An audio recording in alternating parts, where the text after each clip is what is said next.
Теміртау қаласында мүмкіндігі шектеулі жандар арасында ай сайын түрлі спорттық жарыстар өткізіліп тұрады.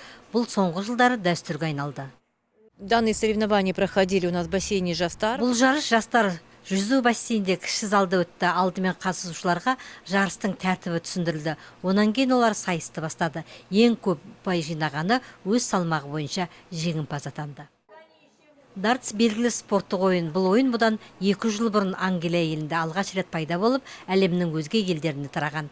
Жарысқа көз нашар көретін, тірек қимыл қозғалысы қиындаған секілді 40-қа тарта мүгедек жандар қатысты. Хочется отметить, что вот даже инвалиды по зрению...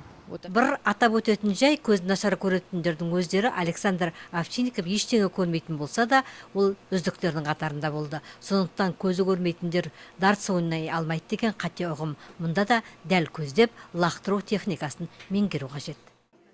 Бұл жолғы жарыс аздаған үзілістен кейін ұйымдастырылып отырғандықтан қатысушылар ерекше көтеріңкі көңіл күйде болды. Сайысқа қатысушылар барынша көп ұпай жинауға тырысты. Жарыстың қорытындысы бойынша қатысушылардың барлығы марапаттауға ие болды. Ал үздіктері ақшалай сыйлықтар алды.